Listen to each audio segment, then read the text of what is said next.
Mr. Speaker, I rise today to bring attention to the ongoing troubles at the VA and its apparent inability to effectively manage major construction projects, specifically the new Veterans Hospital at the Veterans Affairs Medical Center in Orlando, Florida, in my congressional district.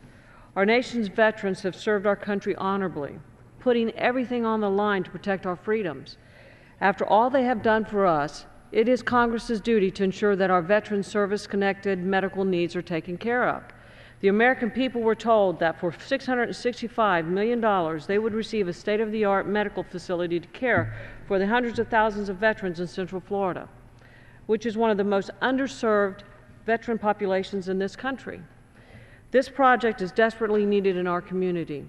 Our veterans cannot wait any longer, nor can hardworking taxpayers afford more expensive delays. Recently, Chairman Miller held a hearing with the Veterans Affairs Committee to examine these delays. During the hearing, it became clear that incompetence and a lack of leadership from the VA is to blame for the egregious amount of errors with this project. Those errors include forgetting to order medical equipment, designing incompatible power sources in patient rooms, and designing doorways too small for the equipment that needs to get through them. These basic design errors are absolutely unacceptable, and we must hold the VA accountable for them.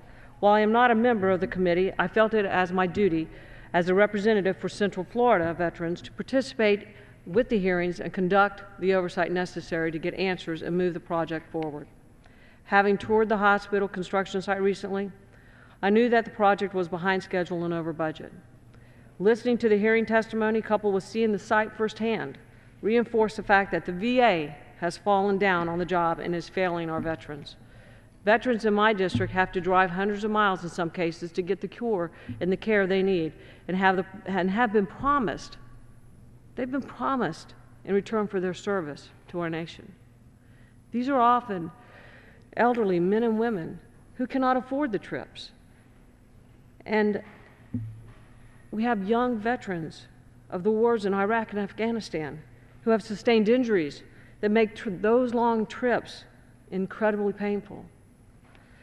This is not the best we can offer, and we should be ashamed of those in the VA that those brave warriors have to travel long distances with the vague hope of getting the care they need.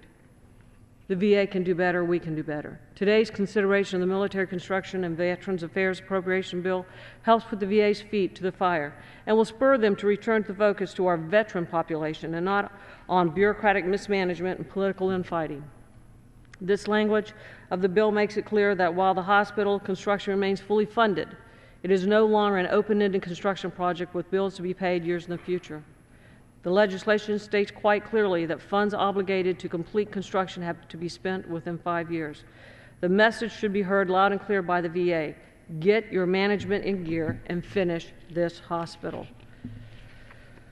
Mr. Speaker, the delay at this hospital are despicable, and the inability of the VA to provide what our veterans have been promised is unacceptable. Our veterans and their families have put everything on the line to defend our country. Making sure their service-connected needs are taken care of is the very least we can do to repay our nation's heroes. And I yield back the remainder of my time.